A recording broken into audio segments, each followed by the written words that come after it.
Happy New Year, friends. We made it through the holidays, but I don't know about you. I may be a little bit worse for the wear.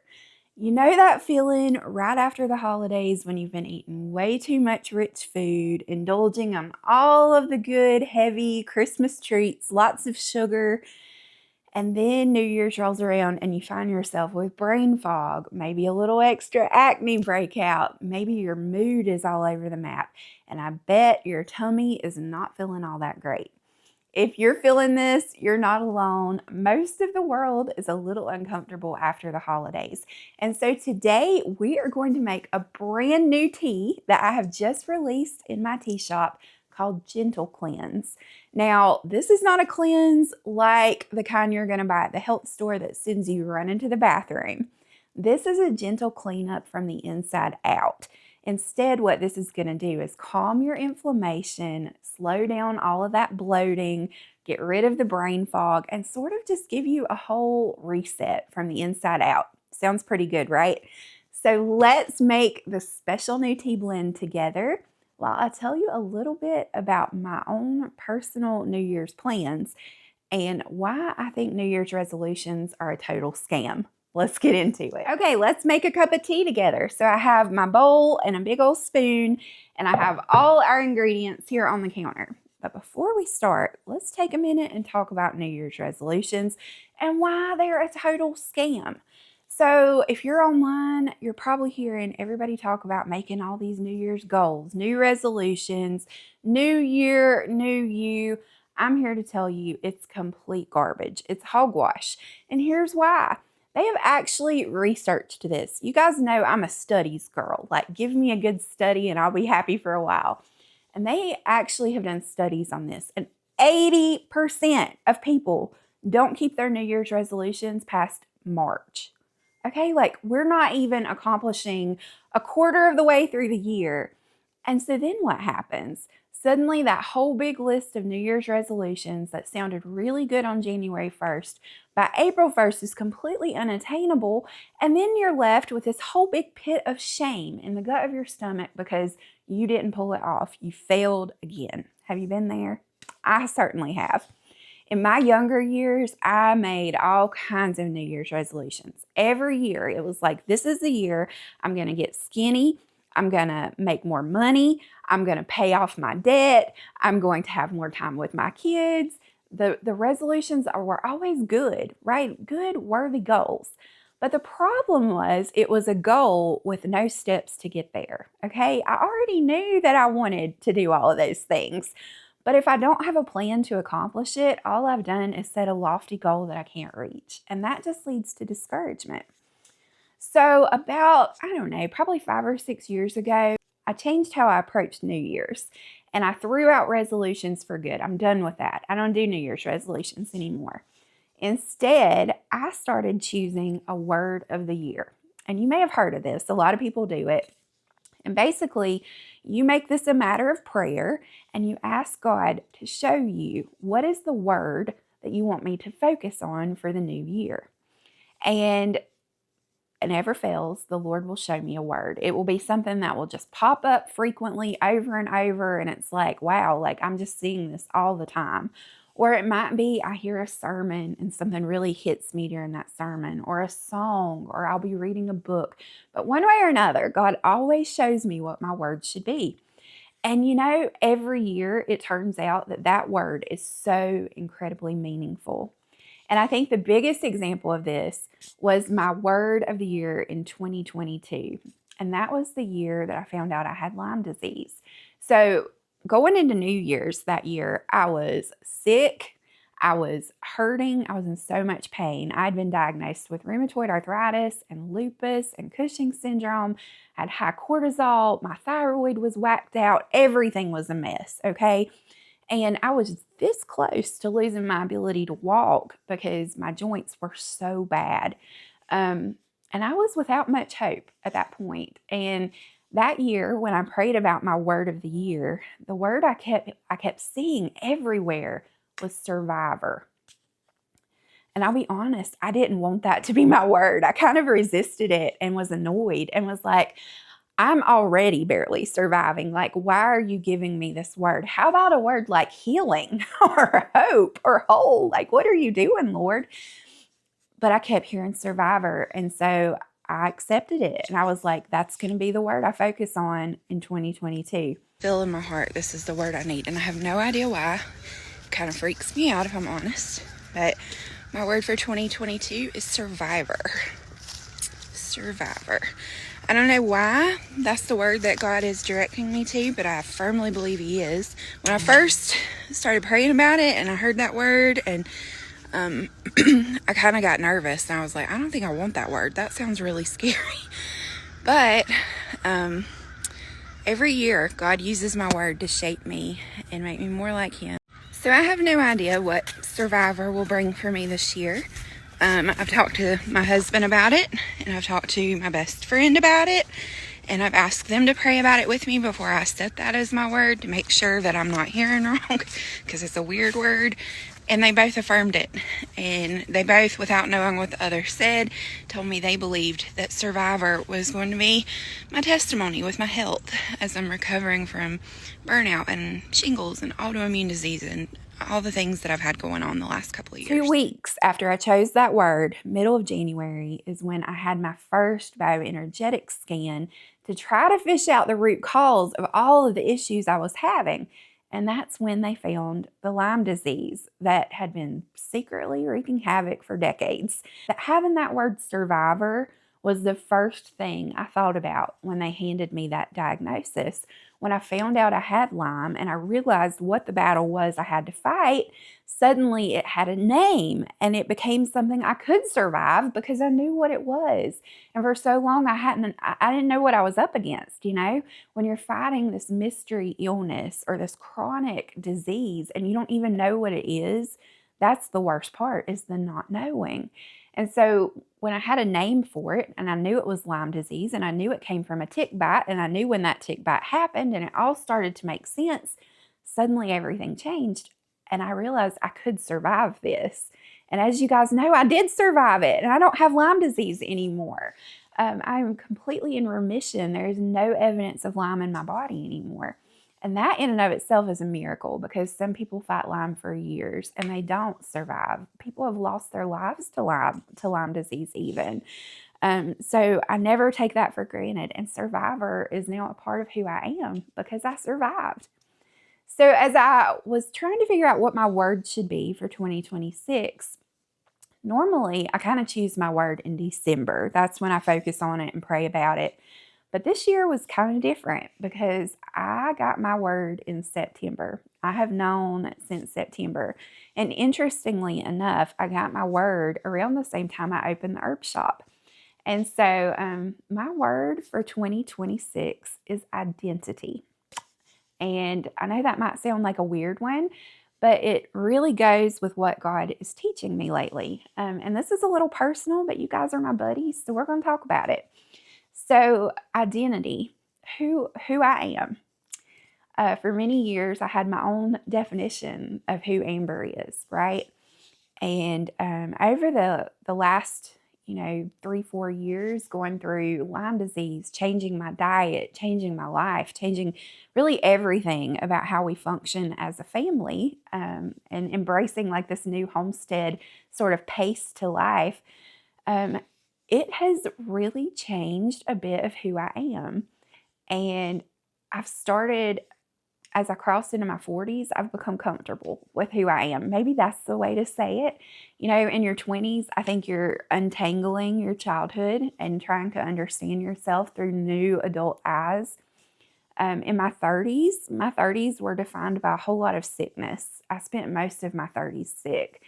And then I turned 40, right in the middle of going through all the Lyme things, and I turned 43 right before Christmas, and I'm going into my 43rd year in a really neat place, because more than ever in my life, I want to define who I am by who God says that I am, not who you say that I am, not who the world says that I am, but only by what God says that I am. And I don't mean that in a disrespectful way, because I'm glad you're here and I care about you.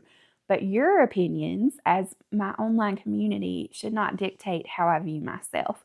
And so that is what I'm leaning into this year, is learning who I am by studying in Scripture who God says that I am. So I'll keep you posted on that journey. If you're interested, I can share more through the year as we go.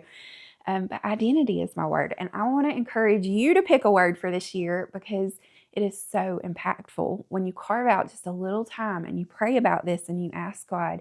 He is so personal and He is so kind and He's so close. I think a lot of times we think of God as a faraway person. He's distant, maybe disinterested, but it's not true. He is right here and He is so involved and invested. The Bible says He knows the number of hairs on your head. Okay, some of us are losing some hair. We've talked about that with rosemary oil, right? He knows. He not only does He know, but He is a God of love and compassion. So if you're feeling a little, I don't know, the post-holiday slump is real. We're going into winter. Seasonal depression hits. The joy of the holidays that we've all looked forward to has passed, and now we just have this long stretch of winter to get through, and it can be disheartening. So I want to encourage you, instead of setting unrealistic goals that ultimately lead to shame, let's do it different this year. Let's change from the inside out. So focus on a word and ask God to show you what your word should be. Okay, now that we've got our little chat out of the way, let's make some tea. Today's tea is called Gentle Cleanse. Now again, this is not a cleanse in the sense that it's going to send you running to the bathroom. It will not do that. This is a cleanse in the sense of it's going to bring you back to balance, okay? And there are 5 ingredients. You use equal parts of all 5 ingredients. So if you're making a small batch, you could do a tablespoon of each of these ingredients. Or if you're doing a large batch, you could use a cup of each of these ingredients and then store your tea in a big mason jar and just grab out a teaspoon per cup of tea as you need it. But let's get into it, because this is a blend I'm super excited about. Now, I did not actually develop this blend alone. In fact, my sweet friend Savannah came all the way from Indiana to come hang out and spend some time here on the farm. And I love Savannah. Savannah's husband, Zach, was diagnosed with stage 3 colorectal cancer. Young. They are younger than us, and they have little children. My kids are almost grown, but their kids are little. And this diagnosis was just devastating, obviously. And their story is one you need to hear. If you are at all interested in holistic health, you need to hear their story. And I'm not going to tell you any more than that. You're going to have to go hear it for yourself. But let me introduce you to Savannah, because she helped me create the blend that we're about to make together. My name is Savannah, and my husband is Zach. 2 years ago, he was diagnosed with stage 3 colorectal cancer. And instead of using conventional medicine, he decided to dive himself into the research of plants and herbs and use this as medicine to heal. Today, he's showing no evidence of disease. Praise Jesus. He is healed. But we want to now share our research and what we've learned with other people. So, Amber and I have together developed a blend called the Gentle Cleanse. And this is a tea blend that we made together. It has chamomile and calendula, which she's already taught you are really good and soothing and calming for your gut. It has tulsi and hibiscus. Hibiscus is awesome for the liver, opens up the liver detox pathway. And we added lemon balm because no tea is perfect without lemon balm. And it makes it taste amazing. So, we've developed a Gentle Cleanse blend. And Zach and I have been drinking it. It is a soothing, very calming tea that we love. We've loved to incorporate it into our daily wellness routine. And I hope you do too. Isn't Savannah so sweet? I just love her. So we worked together and we created a blend that is going to gently reset your body after the holidays. And this is a good one anytime, like you're just feeling that kind of like bloated brain fog, overdid it on the food. Maybe you just kind of like strayed from your diet for a bit and your body's feeling it. This is going to be the blend you need. So we're going to start with calendula. We've talked about this one before, mainly for skincare, but calendula is really good in a tea as well. And I'll tell you, in recent months, this has become one of my new favorites. I know I say that about all the herbs, but I'm using a lot of calendula specifically for my stomach. I have diverticulitis, and I'm constantly looking for ways to keep that from flaring up. And calendula, the only way I know how to describe it is when I drink a cup of calendula tea, it feels like it puts the fire out. If you have diverticulitis, you know. If you know, you know. It puts the fire out. So whether you're dealing with like ulcers or acid reflux or, you know, another kind of stomach issue, I would suggest that you give calendula tea a try. Now, this is not medical advice. I'm not a doctor. I'm just a mom who loves herbs and has spent a whole lot of years studying them.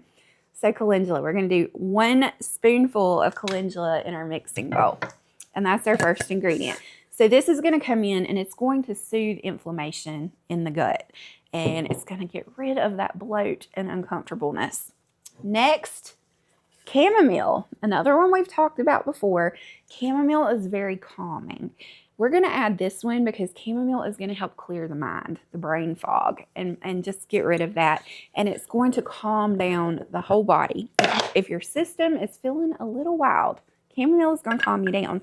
And now remember, we've talked about before, real whole chamomile is a completely different thing than when you buy the little tea bags of chamomile tea and they just basically have chamomile dust in them. You want the whole flowers. And we sell this in our shop if you don't have a local place to grab it or if you don't grow it yourself. So we're going to do 1 scoop of chamomile. So those are our first 2 flowers, calendula and chamomile. And already this tea is really beautiful. I don't know if you can tell. Both of those are just beautiful herbs. Okay, next, you want to guess? I bet you can guess. What is my favorite herb? The most, if I could only grow 1 herb ever and never again have another herb, this is the herb I would choose. Do you know? You should know. It's lemon balm, of course. Lemon balm is incredible. This nervous system herb is like a tonic that tones the nervous system. So after the holidays, if being around some relatives got you feeling a little fat or flighty, lemon balm. So we're going to put a scoop of lemon balm in. And oh, it just smells so good. I love lemon balm. Lemon balm is also antiviral. And so adding this to a tea that you're drinking this time of year is incredibly beneficial because there are all kinds of viruses circulating. The flu has been rampant here where I live. How is it where you live? Thankfully, we have lots of flu balm tea, so we're surviving. Okay, next is Tulsi. You guys know this is my husband Josh's favorite. Tulsi is an adaptogen herb, which means it balances. Also really good for mood support. So we're going to add a scoop of Tulsi. Again, that's going to help combat some of the sort of seasonal depression that tends to pop up this time of year. And it's just going to help you feel a little more balanced. Balance is big if you haven't noticed. And then 1 final ingredient, but this one is super important in this blend, and that is hibiscus. My jar is getting low because we've been drinking a lot of hibiscus lately. And there's a reason for that. So hibiscus opens up the detox pathways from your liver. So it tastes delicious. It has like a tart cranberry type taste, but it's really doing some amazing things for your body at the same time, helping detox all that extra sugar that you were eating from the Christmas cookies. So we're going to do a good scoop. Oh, it smells so good. I wish you could smell it. Okay, 1 scoop of, oh, I just spilled it everywhere. You guys make a mess when you mix teas. Sometimes I do. Okay, so we've got all our ingredients in. We're just going to give it a little stir. So, gentle cleanse tea. Now, if you don't have the herbs to make it yourself, we have added this one to the shop. There is a limited quantity of this until we can mix a big old batch of it. But for now, we stocked enough that you can try it and see if you like it. I have a feeling that this one is going to be a really big seller long term. So it will probably stay in our shop. But this is going to be kind of our blend of the month for January. And yeah, so you can grab a bag. I'll link it for you below in the description and give it a try. But most of all, most importantly, I want to remind you, New Year's resolutions are a scam. Change happens from the inside out, whether we're talking about health, whether we're talking about weight loss, whether we're talking about career goals. Any change starts from the inside. There's this verse, I think it's in Philippians, and it talks about how we change when we walk with Christ. And it says he works within us to will and do his good pleasure. So he makes the change on the inside, and the change on the inside alters our behavior on the outside. And so anytime you're looking at life as a to-do list where you're going to judge yourself on I did good or I did bad, pause and reevaluate. How can you change from the inside out? I want you to invite God into your New Year's reflections and ask him to give you a word for the year. And tell me in the comments, if you do this, I would love to know, what's your word for the year going to be? And I'll keep you posted on how identity unfolds for me. Now, before you go, I have one quick thing I want to tell you about, and this is kind of a really neat little opportunity for you. So many of you have reached out and said you want to enroll in more classes about herbalism and to study how to make tea, more about holistic health.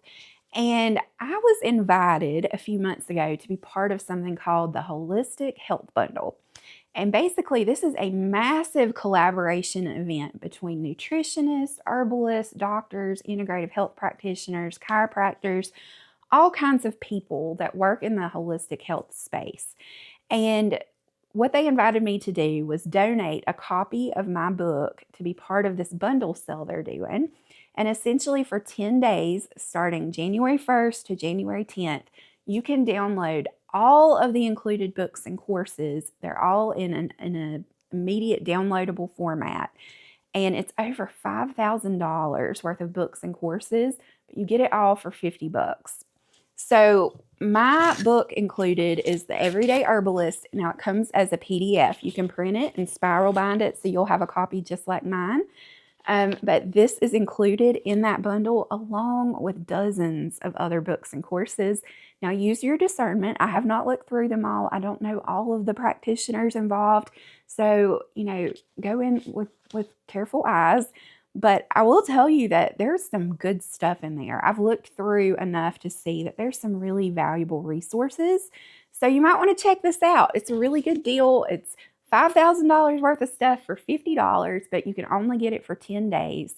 Once you download it, though, it's yours forever. So you can buy it and then spend the whole year going through it if that's what you want to do. Or you can grab a copy of my book in download format by itself. We'll link that for you as well. But honestly, for $13 extra, you get mine plus all those others. It's sort of a no-brainer of a deal. And if you've already bought my book, just send a copy of it to a friend. And there you go. Now you and a friend have a book. And you'll have yours in the bundle and you can send them the original download. But yeah, check it out. The Holistic Health Bundle. This happens once a year. This is like the third year that I've been a part of it. And it's always a lot of fun. And I always meet new people in the holistic health world. So check it out. Grab your bundle. I'll link it for you in the description below. And above all, Happy New Year's, friends. I pray that you and your family will be blessed this year. And I'll see you next week because we've got a lot more herbal lessons to go. I've got some fun stuff planned for us in 2026. So I'll see you next time.